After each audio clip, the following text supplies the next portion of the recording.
దేవుని వాక్యాన్ని విందాం. కొద్ది సమయం, చాలా పెద్ద పాఠమే. యోహాను సువార్త 6వ అధ్యాయము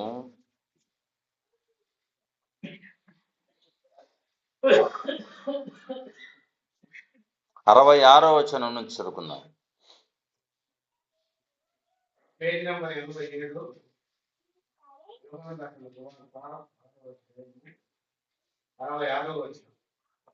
అప్పటి నుండి ఆయన శిష్యులు అనేకులు వెనుక తీసి మరి ఎందరూ ఆయనను వెంబడింపలేదు. కాబట్టి యేసు మీరు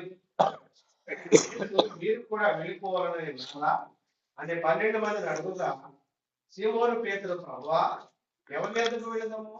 నీవే నిత్య జీవపు మాటలు గలవాడము, నీవే దేవుని పరిశుద్ధుడిని మేము విశ్వసించి ఎరిగి ఉన్నామని ఆయనతో చెప్పాడు.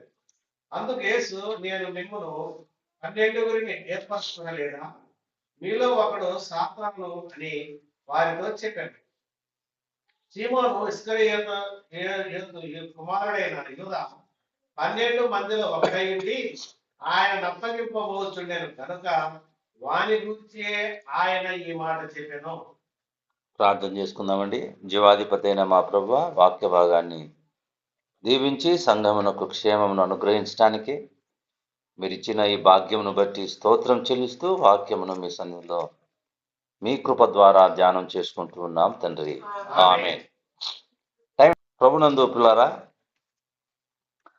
ఈ అధ్యాయం దాదాపు 71 వచనాలు ఉన్నాయండి ఈ అధ్యాయంలో.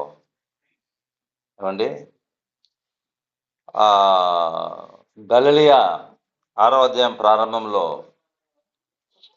గలిలయ ప్రాంతంలో పరిచర్య తర్వాత ఆయన గలిలయ సముద్రాన్ని బయటికి దాటి వచ్చినప్పుడు చాలామంది రోగులు, అనేక రకాలైనటువంటి బలహీనతలు కలిగినటువంటి వారు ప్రభు దగ్గరికి వచ్చినారు. ప్రభు వారందరికీ బాగు చేసినాడు. బాగు చేసిన తర్వాత ఇంకా వస్తూ ఉన్నారండి. చూడండి, 6వ అధ్యాయం 2వ వచనంలో, రోగుల ఎడల ఆయన చేసిన సూచక్రియలను చూచి బహుజనులు ఆయనను వెంబడించిరి. యేసు కొండ ఎక్కి అక్కడ తన శిష్యులతో కూర్చుండెను. అప్పుడు పస్కాను యూదుల పండుగ సమీపించెను. కాబట్టి యేసు కనులెత్తి బహుజనులు తన యొద్దకు వచ్చుట చూచి, వీరు భుజించుటకు ఎక్కడ నుండి రొట్టెలు తెప్పించమని ఫిలిప్పును అడిగెను. తాను ఏం చేయాలో ఎరిగి ఉండి అలాగున ఆ ఫిలిప్పును పరీక్షించడానికి ఆ మాట అడిగినట్లు మీరు ఇంటికి వెళ్ళి అధ్యాయాన్ని మీరు చదవండి. ఇక్కడ యేసు శిష్యులతో కూడా కొండ ఎక్కి కూర్చున్నాడు. ఏం చేయలేదు, వాక్యాన్ని బోధించలేదు. చూడండి, యాక్చువల్గా జనరల్గా ప్రభు ఏం చేస్తూ ఉంటాడు, వాక్యం చెప్తా ఉంటాడు. కానీ ఇక్కడ వాక్యం ఏమీ చెప్పలేదు. వారి హృదయాలు ఎరిగినటువంటి వాడు మన ప్రభు. వారు ఎందుకు వస్తూ ఉన్నారో ఎరిగినటువంటి వాడు మన ప్రభు. ఉదయకాలం ఆయన మన హృదయాలు ఎరిగినటువంటి వాడు. అందుకనే ఆయన ఏం చేస్తున్నాడంటే, ఆ ప్రజలు పాఠం నేర్చుకోవడానికి, ఆ ప్రజలు ఒక సత్యాన్ని తెలుసుకోవడానికి ఆయన ఇక్కడ ఒక కార్యాన్ని చేయాలని ఇష్టపడుతున్నాడు. ఇది ఎవరికి రాలేదు ఆలోచన, భోజనం పెట్టాలని. ప్రభుకే ఇంతమంది వస్తా ఉన్నారు కదా, వాళ్ళకు శిష్యులను అడుగుతున్నాడు. ఏమని? ఫిలిప్పును. ఏమి ఫిలిప్? ఎందుకంటే ఫిలిప్ మొట్టమొదటి నుంచి కొంచెం డౌట్గా ఉండేటువంటి వాడు అన్నమాట. అందుకని అయితే ఇప్పుడు మనకు ఆ పాఠం కాదు, ఫిలిప్ను అడుగుతున్నాడు. ఫిలిప్ ఏమన్నా, ప్రభువా, ఇంత దూరం ఇంతమందికి పెట్టాలంటే మన చేత కాదు, వాళ్ళని పంపించడమే బెస్ట్ అని మంచి సలహా ఇచ్చినాడు. అయితే ఆంద్రేయ ఇక్కడ కొంత ఒక చిన్నవాడి దగ్గర 5 రొట్టెలు 2 చేపలు ఉన్నాయి, అయినా ఇవెంత మాత్రం సరిపోతాయి అని అంటున్నారు. వారికి పాఠం నేర్పించ, సత్యం తెలుసుకోవాలని. ఆయన జనులు ఊరికనే ఆయనను వెంబడించడానికి ఆయన ఇష్టపడేవాడు కాదు. ఏమి వాళ్ళ హృదయంలో నెమ్మది లేకోకుండా ప్రజలు ఆయనను అనుసరించడానికి ఆయన ఇష్టపడేవాడు కాదు. ఆయన ఏమి ఇష్టపడతాడంటే, మనము సంవత్సర కాలాలు మందిరానికి ఇట్లనే రావడం ఆయనకి ఇష్టం ఉండదండి. ఆయన సత్యాన్ని తెలుసుకొని మీరు హృదయంలో నెమ్మది పొంది ఆయనను అనుసరించడానికి ఆయన ఇష్టపడతా ఉన్నారు. కానీ ప్రజలు ఏం చేస్తా ఉన్నారు చూడండి. ఆడు చాలా పచ్చిగా ఉందంట. పచ్చిగా ఉందంటే ఏమున్నాయి అక్కడ? వాటర్ కూడా ఉంది అక్కడ. పచ్చిగా ఉంటే సరే మీరేం చేస్తారని ఈ సత్యాన్ని మరి మత్తయి భక్తుడు కూడా రాశాడు. మీరు వరుసగా కూర్చోబెట్టండి. దేనికి? లెక్కకు. అంటే ఎంత ఆ శిష్యులకు లెక్క కావాలా, ఎంతమందికి వాళ్ళు భోజనాలు ఏర్పాటు చేస్తున్నారండి. 5,000 మంది పురుషులు కూర్చున్నారండి లైన్గా. ఎంతమంది వడ్డించినారు చెప్పండి? ఇవన్నీ విన్నారు కదా మీరు. ఎంతమంది వడ్డించినారు? 12 మంది వడ్డించినారు. ఎంతమందికి? దాదాపు 25,000 మందికి. ఇక్కడ కేవలం పురుషుల సంఖ్య రాయబడింది. స్త్రీలు పిల్లలు గాక మత్తయి సువార్తలో రాయబడింది. ఇంటికి వెళ్ళి చదవండి. స్త్రీలు పిల్లలు గాక పురుషులు 5,000 మంది అండి. 4,000 మంది పురుషులకు పెళ్లిళ్ళు ఉంటాయి, వాళ్ళ భార్యలు వచ్చి ఉంటారు, పిల్లలు ఉంటారు, వాళ్ళ పిల్లలు ఉంటారు కదా, ఉండరా? ఎంతమంది? దాదాపు 25,000 మంది. ఎంత? 12. మనము 30 మందికి అల్లాడిపోతాం. 30 మందికి అల్లాడిపోతాం మేడం పచ్చి పెట్టడానికి. ఎవరికో ఒకరికి లోపం జరుగుతుంది, ఎవరికో ఒకరికి సరిగా మనము పూర్తిగా చేయలేం. 25,000 మందికి ఏ కంప్లైంట్ లేకోకుండా, ఏ ఇబ్బంది లేకోకుండా శిష్యులు 12 మంది పంచిపెట్టారండి. ఎట్లా పంచిపెట్టింటారో అది కూడా ఒక అద్భుతమే. అది వాళ్ళ సామర్థ్యం కాదు. 25,000 మందికి పంచిపెట్టడం ఎవరి సామర్థ్యం కాదు, అది వాళ్ళ సామర్థ్యం కాదు. ఆ సామర్థ్యం అనుగ్రహించిన వాడు ఎవరు? మన జీవితాల్లో ఈ రోజు వరకు మనం బ్రతికినామంటే అది మన సామర్థ్యం కాదు, అది కేవలం దేవుని కృపనే. మనం అనుకుంటున్నాం మన కష్టంతో మన ఇదితో మనం బ్రతుకుతున్నాం అనుకుంటున్నాం, కేవలం ఆయన కృపనే. సరే, 25,000 మంది భోజనం చేశారు. చేసిన తర్వాత ఇంకా ఏమీ నష్టం కాకోకుండా మీరు కొన్ని ముక్కలు ఎత్తండి. వాళ్ళు ఎత్తినారు. ఎన్ని గంపలు ఎత్తినారు? 12 గంపలు ఎత్తినారు. 12 గంపలు ఎత్తినారండి. అవి ఏమి మళ్ళా నెక్స్ట్ దానికి 12 మంది శిష్యులు పంచిపెట్టినట్లు అనుకుంటున్నాను. 12 గంపలు ఎత్తినారు వాళ్ళు కంప్లీట్గా. అంటే అర్థమేమి? ఏమీ నష్టం కాకుండా అంటే అర్థమేమి? 12 గంపలు చూడండి, ఆశ్చర్యం అనిపిస్తుంది. అంటే అర్థం ఏంటంటే ఏమండి, అక్కడ నష్టం అన్నది ఏ మాత్రం జరగలేదు. నేను చెప్పే విషయంలో మీకు అర్థమవుతుందో, ఏమీ నష్టం కలగకుండా అంటే 12 గంపలు కంప్లీట్ ఎత్తినారు అంటే అర్థమేమి? వాళ్ళకేమీ నష్టం కలగలేదు. వాళ్ళకు అరే అంతా అయిపోయిందే అన్నది నష్టం కలగలేదు. అంటే 5 రొట్టెలు 5 చేపల 5 రొట్టెల ముక్కలు 12 గంపలు ఎత్తినట్లుగా మనం చూస్తాం. అంటే వాళ్ళు ఎన్ని పంచిపెట్టినారో అన్ని ఇక్కడ ఉండనే ఉన్నాయి. అంటే దీని అర్థమేమి? దేవుడు ఆహారాన్ని ఉత్పత్తి చేసేవాడు. ఆయనకు అసాధ్యమైంది ఏదీ లేదు. దేవుడు ఆహారాన్ని ఉత్పత్తి చేసినాడు. అక్కడ వారు భోజనం చేశారండి. భోజనం చేసిన తర్వాత ముక్కలు ఎత్తినారు, నష్టం కలగకుండా 12 గంపలని చెప్పినారు. ఓకే, తర్వాత సందర్భాన్ని ధ్యానం చేద్దాం. వారందరూ ఏం చేసినారంటే 25వ వచనం, 6వ అధ్యాయం 25వ వచనం. యేసును వెదకుచు చదవండి. 24.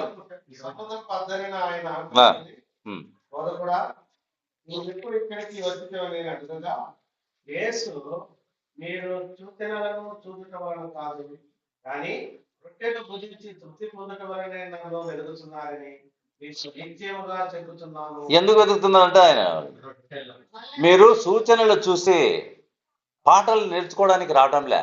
ఎందుకు వెతుకుతున్నారు? ఓన్లీ ఆహారం, మన శరీర సంబంధమైన అనుకూలతల కోసం ప్రభువును వెంబడించే వాళ్ళు ఉన్నారు. ఉద్యోగం రావాలని, ఆరోగ్యాలు రావాలని, పిల్లలు పుట్టాలని, మన శరీర సంబంధమైన విషయాల కోసం నిశ్చయముగా అంటే అర్థమేమే, నిజంగా నిజంగా చెప్తున్నాను, మీరు సూచనలు చూచుట వలన కాదు. అందుకే చాలా మంది అంటారు, ఇంటికి వచ్చిన తర్వాత నాకు కొంచెం బాగా అయింది. ఏమండి, ఎందుకు వస్తున్నారు వాళ్ళు? శరీర సంబంధమైన విషయాల కోసమే.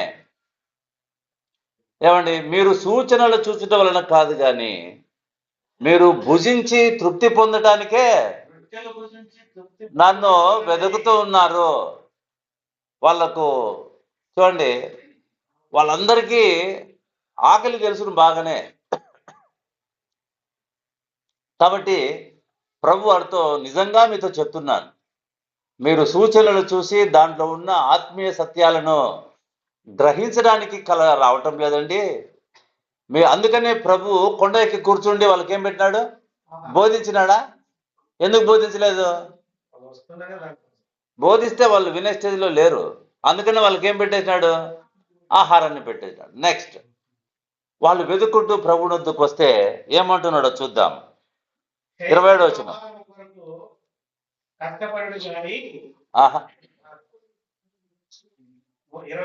అదే మరి, కష్టపడుడి కాదు,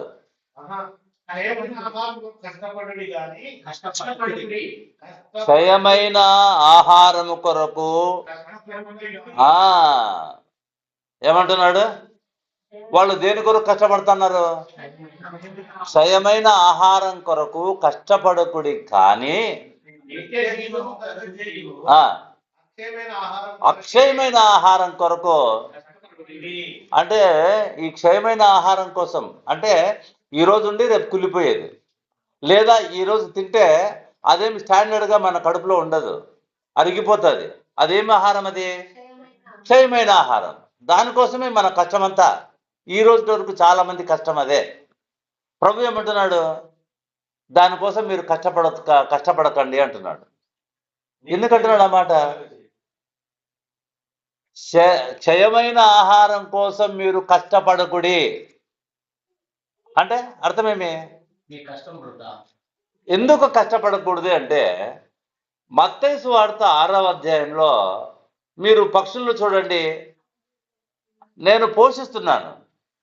మీరు గడ్డిని చూడండి, అవి అలంకరింపబడ్డాయి.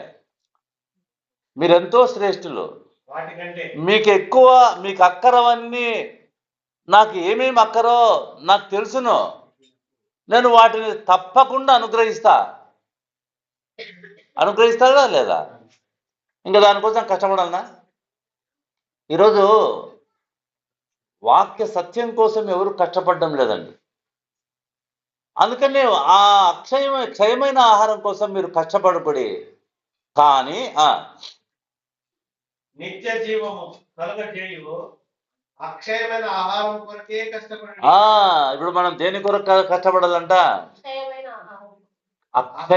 అక్షయము అంటే అర్థమే క్షయము కానిది, ఎప్పుడు స్థిరంగా ఉండేది, మనకు తృప్తినిచ్చేది, మనకు ఆదరణనిచ్చేది, మనకు సంతోషం కలగజేసేది. చూడండి, వారితో ఈ మాట చెప్పినాడు, నేనే నిజమైన ఆహారాన్ని, నేనే. అందుకు తండ్రి నా మీద ముద్ర వేసాడు. చదవండి ఆ మాట చదివి మనం ముందుకు వెళ్దాం. 27. క్షయమైన ఆహారం కొరకు కష్టపడుకుడి గాని నిత్య జీవం, నేను చదువుతున్నానులేండి, నిత్య జీవము కలుగజేయు అక్షయమైన ఆహారము కొరకే కష్టపడు. మనుష్య కుమారుడు దానిని మీకిచ్చును. ఇందుకై తండ్రి అయిన దేవుడు ఆయనకు ముద్ర వేసి ఉన్నాడని చెప్పాను. ఎవరికి ముద్ర వేసినాడంట? ప్రభువుకు ముద్ర వేసినాడంట. అంటే అర్థమేమి? ఇప్పుడు మనం బేకరీలో ఒక బ్రెడ్ కొనుక్కుంటాం, బ్రెడ్ మీద ఏముంటది? చెప్పండి. ఎందుకు? ఏం గ్యారంటీ? ఇది ఏమైనా తిని ఎవరన్నా ఏమన్నా అయితే దానికి మేము బాధ్యులము. అది ముద్ర తెలిపేది. ఇది నాణ్యమైనది, నాణ్యమైన దాని మీద, నాణ్యము కాని దాని మీద ఏముండదు. వాడు యాంగట్లో కొనుక్కున్నా మాకేం తెలుసు అని అంటారు. ముద్ర ఉంటే ముద్ర. అందుకనే ప్రభు ఏమంటున్నా అంటే, తండ్రి అయిన దేవుడు ముద్ర వేసి ఉన్నాడు. దీన్ని తినువాడు ఎన్నటికీ చనిపోడు, ఎన్నటికీ చనిపోడు. చూడండి, ప్రభు వాళ్ళందరూ ఆ శరీర సంబంధమైన కోరికలు కలిగినటువంటి వారిని ఆత్మ సంబంధంగా నడిపించాలని ఆయన ఇష్టపడుతున్నాడండి. ఆయన ఇష్టపడుతున్నాడు. ఒకవేళ ఆహారమే నిజంగా అది ఆహారమే అయి ఉంటే, ఆహారమే వాళ్లకు నిత్యజీవం కలగజేసేట్లయితే ఈ రోజు వరకు అదే పద్ధతి ఆయన కొనసాగించేటువంటి వాడు. ఏమండి? కాబట్టి ప్రియులారా, అక్షయమైన ఆహారం కోసం మనం ఏం చేయాలంట? కష్టపడాల. వాళ్ళు ఎంత కష్టపడినారో వెతుక్కుంటూ వచ్చిన వాళ్ళు. మనం కూడా మందిరానికి రావడానికి కష్టపడాలండి. కష్టపడకుండా ఆహారం దొరకదండి. మన శరీర ఆహారం ప్రభు వాగ్దానం చేసినాడు, ఇస్తాడండి. ఒకసారి నిలిచి చూడండి. ఎప్పుడన్నా మీరు ఆకలితో ఉన్నారా? ఈ మధ్యకాలంలో పస్తులు ఉన్నారా? అన్నం లేక మరి ఎక్కడి నుంచి వస్తున్నాయి అవన్నీ? ప్రభు కలగజేస్తున్నాడండి. ప్రభు కలగజేస్తా ఉన్నాడు. ప్రభు కలగజేసే వాటిని చెప్తాను ఊరికే టైం కోసం. ఇల్లు కడతానే ఉండరు, ఇసుక లోడుతానే ఉండరు. ఏమైపోయిందా ఇసుక? ఎక్కడి నుంచి వస్తుంది? పెట్రోల్ పోసుకుంటూనే ఉన్నారు, డీజిల్ పోసుకుంటూనే ఉన్నారు. అయిపోయిందా? ఎక్కడి నుంచి వస్తా ఉన్నాయి? ఇప్పుడు ఒక ట్యాంక్ ఉంది అనుకోండి భూమి కింద, ఏమైపోలా? మరేమో అయిపోలేదే అంటే అర్థమేమి? ఆయన ఉత్పత్తి చేస్తా ఉన్నాడు. ఇసుక అయిపోలేదే అంటే అర్థమేమి? ఉత్పత్తి చేస్తా ఉన్నాడు ఆయన. ఉత్పత్తిని బట్టి అయిపోలేదు. లేదంటే ఈ పాటికి ఏమైపోయి ఉండాలా? ఎక్కడక్కడ ఆగిపోయి ఉండాలా కదా. మన దేవుడు అటువంటి ఆహారం కోసం మిమ్మల్ని కష్టపడమంటంలే. నిత్య జీవం కలగజేసే వాళ్ళు వేల మంది ప్రభువుని వెంబడిస్తా అన్నారు. ఆ వేల మంది సత్యం తెలుసుకోవాలని ఆయన ఇష్టం. చేయవలసిన వాళ్లకు అద్భుతాలు వాళ్ళ జీవితాల్లో మేలు చేశాడు, స్వస్థపరిచి మేలు చేశాడు. ఏమండి? తర్వాత అందరికీ కావలసిన ఆహారాన్ని వారికి పంచిపెట్టాడు. వాళ్ళు ప్రభువుని వెంబడించినారు. అయిపోయిన వెంటనే, ప్రభువా మరి ఇక్కడికి ఎప్పుడు వచ్చినావు? అయ్యా, మీరు ఇటువంటి ఆహారం తిని తృప్తి పొందడానికే నన్ను వెతుకుతా ఉన్నారు, కానీ మీరు ఆ సూచన చూసిన వాళ్ళు ఏం ఆలోచన చేసిండల్లా? అరే, 5 రొట్టెలు 2 చేపలే కదా, ఎక్కడి నుంచి వచ్చినా ఇన్ని రొట్టెలు?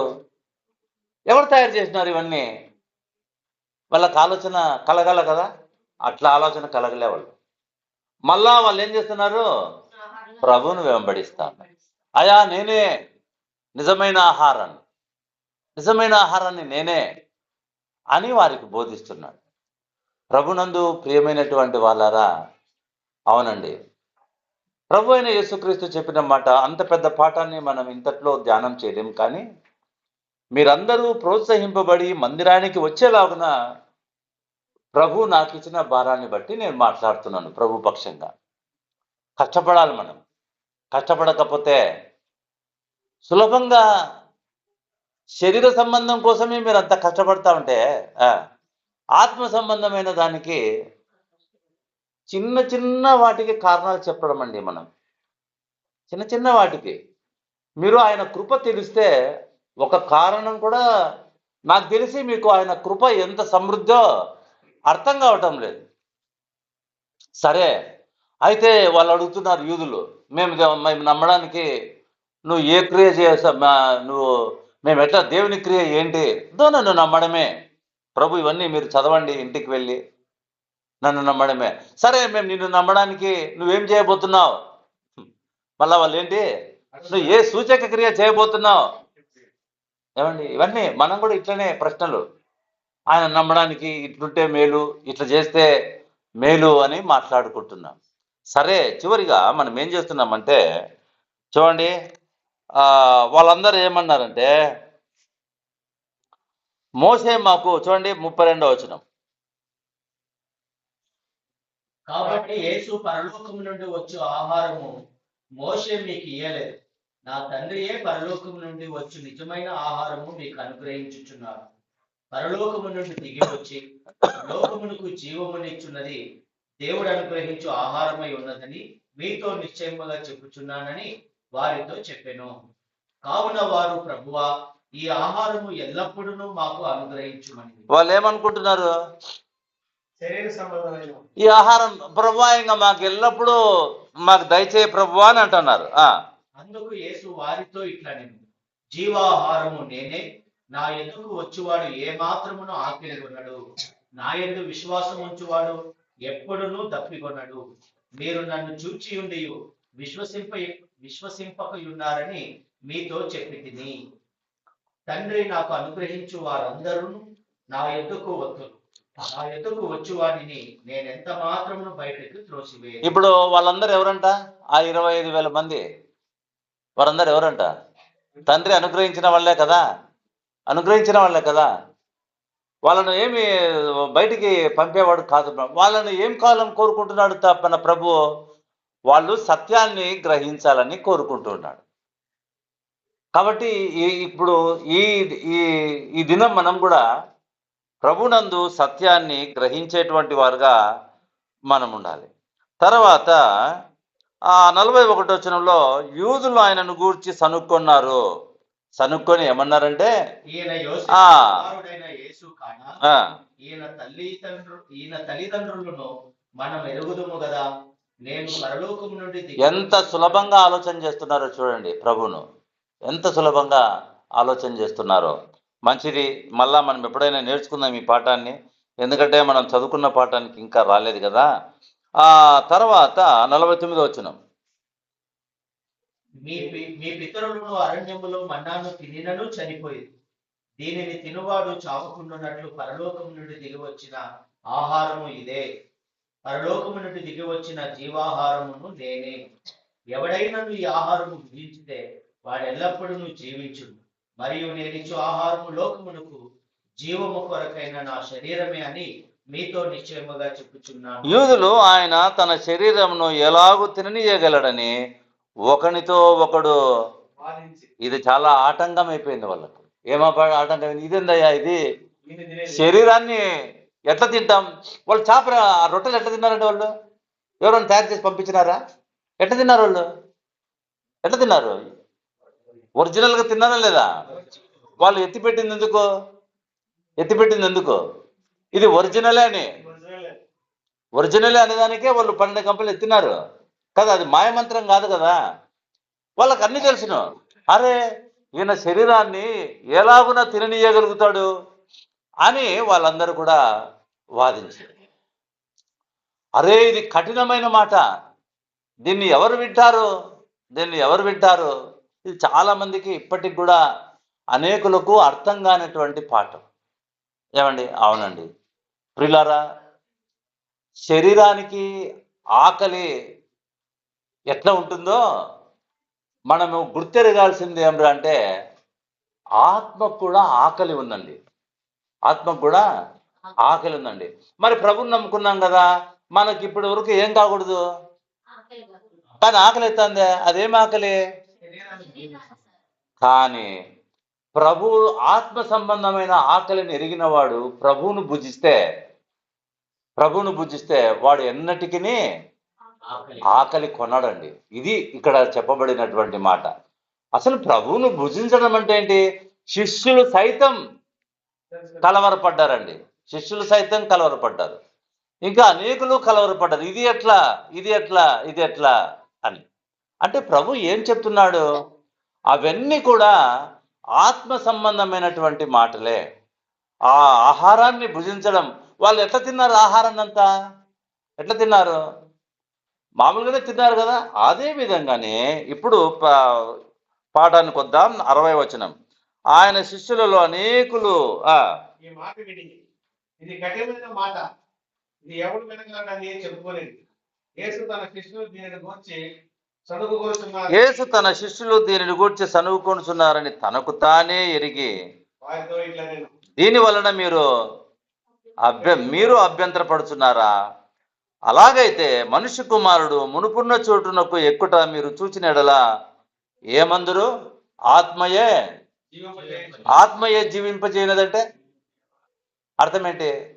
మీరు ఈ ఆహారాన్ని తింటే, అవునా కదా, ఈ ఆత్మయే జీవింపజేయనది అంటే హృదయానికి సంబంధించిన పదాలు ఈయన సత్యాన్ని గురించి చెప్తున్నాడు. అయ్యా, మీరు శరీర సంబంధమైన ఆకలి కోసం కష్టపడతా ఉన్నారు, ఆత్మ సంబంధమైన ఆకలి కోసం మీరు కష్టపడండి అయ్యా.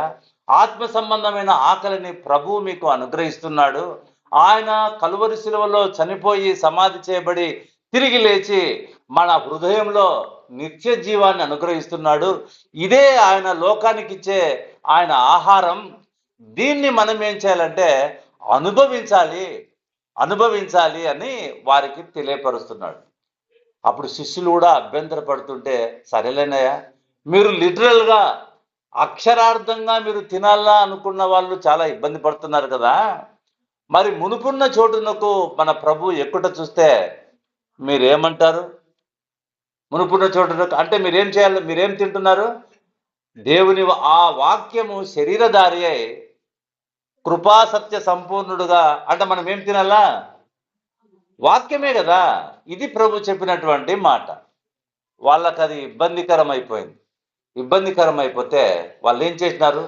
చాలా కష్టపడతా ఉన్నారు వాళ్ళు. అరే, ఇది చాలా కఠినమైనటువంటి మాట. చూడండి, ఇది అర్థం చేసుకోవడానికి కూడా కష్టపడాల్సిందే. అందుకనే ప్రభు ఏమన్నాడంటే, దీని కొరకు మీరు కష్టపడండి. మీకు అర్థం కాలేదు, ఇప్పుడు మీరేం చేస్తారు? మీకు అర్థం కాలేదు, ఏం చేస్తారు? అడిగి మళ్ళా అర్థం కాదు, ఏం చేస్తారు? మళ్ళా అడుగుతారు, ఏం చేస్తారు? ఇంటికి వెళ్ళి ప్రార్థనాపూర్వకంగా వాక్యాన్ని పరిశోధించాలి. ప్రభువా, ఎట్లా? నాకు ఆకలి ఉంది, నేనైతే ఈ ఆహారాన్ని తిరిగి శరీర సంబంధంగా బ్రతుకుతా, కానీ నాకు హృదయంలో పాపభారం ఉంది, నా హృదయంలో పాపం అనే ఒక నియమం ఉంది, అది ఎట్లా నాకు అని ఈ వాక్యం నాకు ఎట్లా ఉపయోగపడుతుందని. అందుకనే కొన్నిసార్లు కొందరికి అర్థం కానప్పుడు ఎందుకు అర్థం కాకుండా చేస్తున్నాడు అని అంటే మనం అర్థం చేసుకుంటే, ఎందుకు చెప్పండి, ఇక్కడే డిసైడ్ చేసుకొని పోండి కాదు, ఏం చేయాలని? ఇంటికి వెళ్ళి దాని గూర్చిన పరిశోధన చేయాలండి. ఇంటికి వెళ్ళి దాని గూర్చిన పరిశోధన చేస్తే ప్రభు స్వయంగా మీతో మాట్లాడడం మీరు నేర్చుకుంటారు. మనం ఏం చేస్తున్నామంటే దేనికి అలవాటు పడినాం? వాళ్ళ మాత్రం అలవాటు అన్ని డౌట్లన్నీ ఎక్కడ పోవాలా? ఇక్కడే తీరిపోవాలా, ఇంకా మేము నేరుగా ఇంటికి పోవాలా. కొందరికి డౌట్లు తీరవండి, వాళ్ళు ఏం చేయాలా? ఎందుకు ప్రభువా నాకు తీరడం లేదు అని నువ్వేం చేయాలా? ఇంటికి వెళ్ళి ఆ అధ్యాయాన్ని పట్టుకొని అప్పుడు ఈ చెప్పబడినటువంటి మాటలు మీకు సహాయకరం అవుతాయి. అక్కడ కూడా పెద్ద గుంపుకు అర్థం కాలే ఈ మాటలు, మీకే కాదు, అక్కడ కూడా పెద్ద గుంపుకు అర్థం కాలే. ఇప్పుడు పాఠానికి వద్దామండి. చూడండి, 66వ వచనం. ఎవరు వేణో వాడు ఫోన్ చేశారు సార్కి, ఆయనకు చెప్పు, బయటికి పోయి. అప్పటి నుండి ఆయన శిష్యులలో అనేకులు వెనుక తీసి మరి ఎన్నడూనూ ఆయనను అప్పటి నుండి ఆయన శిష్యులలో అనేకులు వెనుక తీసి మరి ఎన్నడూనూ ఆయనను. చూడండి, వాళ్ళు ఏం చేసుకున్నారు? అర్థం చేసుకున్నారా? వాళ్ళు అర్థం చేసుకోలే. అంటే వాళ్ళు ప్రభు ఒక మాట అంటున్నాడండి. చూడండి ఆ మాట, ఈ తొందరలో నేను చూడండి,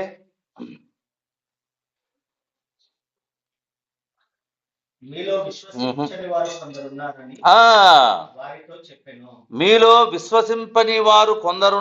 వారితో చెప్పెను. విశ్వసించని వారెవరో, తను అప్పగింపబడు వాడెవడో మొదటి నుండి అంటే ఆ విశ్వసించని వారిని ప్రభు విశ్వసించాలని కోరుకుంటున్నాడా, వెనక్కి పోవాలని కోరుకుంటున్నాడా? అవునా?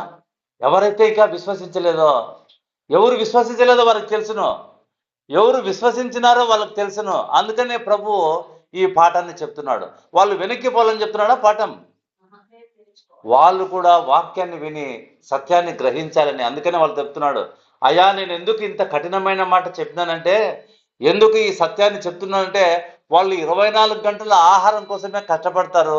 ఎంతకాలం ఉంటారు అట్లా? వాళ్ళు పరలోకము, వాళ్ళకు పాప క్షమాపణ కలగొద్దా? ఈరోజు చూడండి, పాప అద్భుతాల కోసం తిరిగే వాళ్ళు 24 గంటలు తిరుగుతూనే ఉన్నారు వాళ్ళు. ఇంకా ఎప్పుడు వాళ్ళు ప్రభువు దగ్గరికి వచ్చేది, పాప క్షమాపణ పొందేది వాళ్ళు ఎప్పుడు? అందుకనే వాళ్ళని కఠినమైన వాళ్ళు కొందరు విశ్వసించని వారు ఉన్నారయ్యా, వాళ్ళ కోసమే నా మరణ పునరుద్ధానాన్ని గురించి వాళ్లకు ప్రకటిస్తున్నాను అని చెప్పినప్పుడు శిష్యులు అర్థం చేసుకున్నారండి. ఎంత గుంపు, దాదాపు 25,000 మంది ఒక్కరు కూడా మిగులుకోకుండా ఏమైనారంట? వెళ్ళిపోయినారండి. ఒక్కరు కూడా మిగలకుండా వెళ్ళిపోయినారు. ఎందుకు? వాళ్ళు మళ్ళా ఇది ఏమి అని శిష్యులు అడిగినట్లుగా వాళ్ళు అడగలేదు. అడిగినారా? అడగలేదు. వాళ్ళు వెళ్ళిపోయినారు. వాళ్ళు మళ్ళా ప్రభువును ఎన్నడూ వెంబడించలేదంట, అక్కడ రాయబడింది. కాబట్టి ప్రభువును మనం శోధించేవారు, ప్రభువా నాకు ఈ వాక్యం అర్థం, ఈ భారం మనలో ఉంటే వాక్యాన్ని చదవడం కూడా నేర్చుకుంటాం. మీలో ఎంతమంది చదువు రాని వాళ్ళు వాక్యం చదువు నేర్చుకోవడానికి ఇష్టపడుతున్నారు? అది కూడా తప్పేనండి. వాక్యం చదవాలా ప్రభువా నాకు దయచేయని మనం ప్రార్థన, ఎంతకాలము ఇట్లనే మనం ఉంటాం. అందుకనే ఈరోజు అర్థం కాని వాళ్ళు ఎవరున్నారో వాళ్ళు వెనక్కి వెళ్ళకోకుండా వారు ఏం చేయాలంట? ఇంటికి వెళ్ళి మోకాళ్ళ మీద, ప్రభువా నీవు ఇచ్చేటువంటి ఆహారాన్ని భుజిస్తే ఆకలి రాదు కదా, నాకు కూడా పాపపు భీతి ఉంది నాయన, నన్ను సమాధానపరచు, నీ మరణ పునరుద్ధానాన్ని బట్టి నాకు ఆ నిత్య జీవాన్ని కలగజేయి ప్రభువా. ఇదిగో ఇప్పుడు మన ఎదుట ఉంచబడిన రొట్టె రసపాత్ర ఎవరిని తింటాన్నా మనము? ప్రభువునే. అది మన ఆత్మకు సంబంధించిన విషయాలు.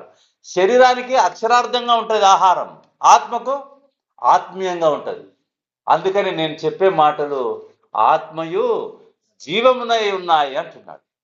కాబట్టి ప్రియులారా, దీనిని తినువాడు నా శరీరము తిని నా రక్తము తాగువాడు ఎన్నటికీ చనిపోడు. మనం చనిపోతామా బ్రతికే ఉంటామా? చెప్పండి ఎవరైనా. మనం చనిపోతామా బ్రతికే ఉంటాం? మరి చనిపోతామన్నామే. అందుకనే మనల్ని ఏమంటున్నారంటే నిద్రించి తిరిగి అంటున్నారు. ఏమంటే మనల్ని అందరిని ఏమంటారు? చనిపోయినాడు అన్నారు ప్రభునందు. ఎందుకు ఆ మాట అంటున్నాడు? మనకు మరణం లేదు కనుక. కాబట్టి ప్రియులారా, వాళ్ళందరూ ఎన్నిక్కిపోయినారండి. వారందరూ ఎన్నిక్కిపోయినారు. మీరు మన ప్రభు అయిన యేసుక్రీస్తు దగ్గరికి ఎప్పుడైనా వచ్చినారా? ఇంకా శరీర సంబంధమైన స్వస్థత, శరీర సంబంధమైన ఆహారము, శరీర సంబంధమైనటువంటి విషయాల కొరకే ప్రభును వెంబడిస్తున్నారా? అయితే మన ప్రభు అయిన యేసుక్రీస్తు వారు మన పాపముల కొరకై చనిపోయి సమాధి చేయబడి తిరిగి లేచి ఆయన మనకు గొప్ప రక్షణ ఇచ్చినాడు. ఆ రక్షణను నీవు కలిగి ఉండటమే భోజనం చేయడం. ఆ రక్షణను నీవు కలిగి ఉండటమే ఇక నీకెన్నటికీ చావులేదని. ఇప్పుడే మనం ప్రభుతో కూడా మనము ఉండబోతున్నాం, ఆత్మీయంగా ఉండబోతున్నాం. కనుక ప్రభునందు ప్రియమైనటువంటి వాళ్ళరా, అయితే ఇక్కడ ఒకడు మాత్రం పోలేదు, అందరూ పోయినారు. ఒకడు మాత్రము, ఆయన ఎవరు? ఆయనకు ఒక పని ఉంది. సరే, ఇంకొకసారి ఆ పాఠాన్ని నేర్చుకుందాం. మెట్టుకు మన జీవితాల్లో మనము శరీర సంబంధంగా ఆయనను అనుసరించే వారి ప్రవర్తన ఎట్లుంటుందంటే అది చెప్పబోతున్నాను. ఆదివారం మాత్రమే కనపడతారు, మళ్ళా రారండి. ఆత్మ సంబంధమైన వాళ్ళ యాక్షన్ ఎట్లా ఉంటుంది? చెప్పాలా మీరు? ఎట్లా ఉంటుంది అంటే ఇట్లా అంటున్నారంటే అర్థమే మేము ఎట్లా రామని డిసైడ్ చేసుకుంటారు. కాబట్టి ఎట్లా ఉంటుంది చెప్పండి. అవునా? అది ధైర్యంగా చెప్పండి. కాబట్టి ఆత్మ సంబంధం, మీకు ఆకలి లేదా? ఇప్పుడు ఆకలి ఉంది కాబట్టి 3 పూటలు తింటా అన్నారు. మరి ఆత్మ సంబంధమైన ఆకలి లేదు కాబట్టే కదా వారానికి ఒకసారి వస్తున్నారు మీరు. వాళ్ళకి, ఆ వెళ్ళిపోయిన వాళ్ళకి మనకి తేడా ఏముంది? ఏమైనా ఉందా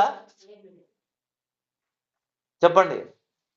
మీరు రండి, దేవుని తోడు మీకు ఏ విధంగా ఉంటుందో అర్థమవుతుంది. మనకు నిత్య జీవం ఇచ్చిన ప్రభువుకు. అందుకనే మనోళ్ళు కొంతమంది స్తోత్రాలు కూడా సరిగా చేయలేరు. కారణం వాళ్ళకి ఆ ఎక్స్పీరియన్స్ లేదు. కాబట్టి ప్రియులారా, వారు వెళ్ళిపోయినారు. శిష్యులు అడుగుతున్నాడు, మీరు కూడా వెళ్ళిపోవాలని ఉన్నారా అని. అప్పుడు వాళ్ళేమన్నారు? చదవండి. వాళ్ళేమన్నారు? కాబట్టి సీమోను పేతురు, మీరు కూడా వెళ్ళిపోవాలనే ఉన్నారా ఆ. అని 12 మందిని అడుగుగా, సీమోను పేతురు, ప్రభువా ఎవరి ఎదుగు వెళ్తాము? నీవే నిత్య జీవపు మాటలు కలవాడు, ఆ దేవుని పరిశుద్ధుడు అని. ఎవని యొద్దకు వెళ్ళుదమో? వెళ్తాం మేము. ఇంకా నీవెవరు? జీవాన్ని కలిగించే మాటలు మనకు కలిగించే ఇదేంటి? అదే ఆహారం, మాటలే. కాబట్టి నీవే పరిశుద్ధుడు. నిత్య జీవపు మాటలు కలవాడు. నిత్య జీవము మాటలు కలిగి ఆహారం తింటే ఆకలి అరిగిపోతుందండి. ఈ మాట తింటే అరిగిపోదండి. నీవు బ్రతికున్నంత వరకు ఈ వాక్యము మనలో పని చేస్తూనే ఉంటుంది. కాబట్టి వెనక్కిపోయే వారంగా ఉండకుండా ఈ సంవత్సర ప్రారంభంలో సంవత్సరాన్ని ఆచరించడం కాదండి, సంవత్సరాన్ని ఆచరించడం కాదు. ప్రభు మనకు మరొక సంవత్సరాన్ని ఇచ్చినాడు కనుక ఈ నాయనా నేను వస్తున్నాను, కష్టమైన, ఇరుకైనా, ఇబ్బంది అయినా ఆ సమయానికి నేను మందిరానికి వచ్చి మీ వాక్యం వింటాను అని మీరు ఆశపడండి. ఆయన సహాయం చేస్తాడు. సహాయం చేసి మనలను బలపరుస్తాడు. దేవుడు ఈ మాటలు మన కొరకై దీవించును గాక. ప్రార్థన చేసుకుందాం.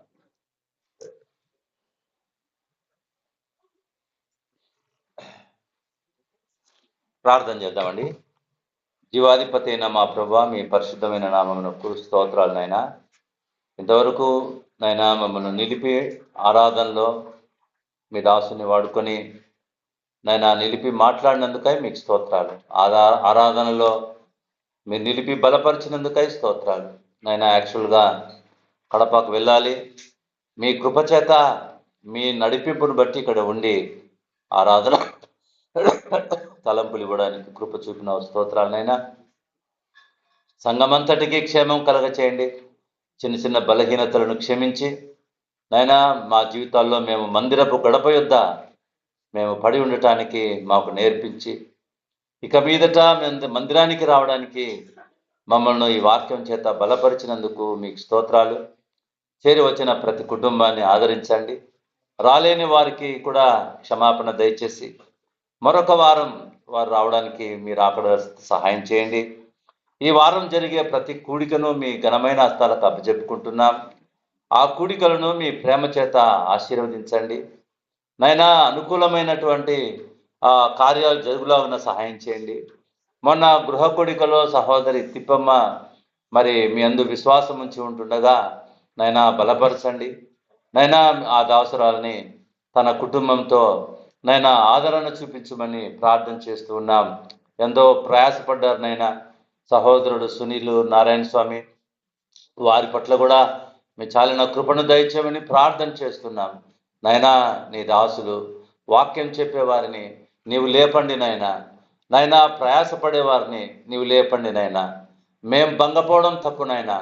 మీ కృపలో తండ్రి మీరే సహాయం చేసి సంఘమునకు క్షేమమును గ్రహించమని మా ప్రభువైన యేసుక్రీస్తు నామమున ప్రార్థన చేసి బ్రతిమాలి వేడుకుంటూ ఉన్నాం తండ్రి. ఆమేన్. ఆమేన్.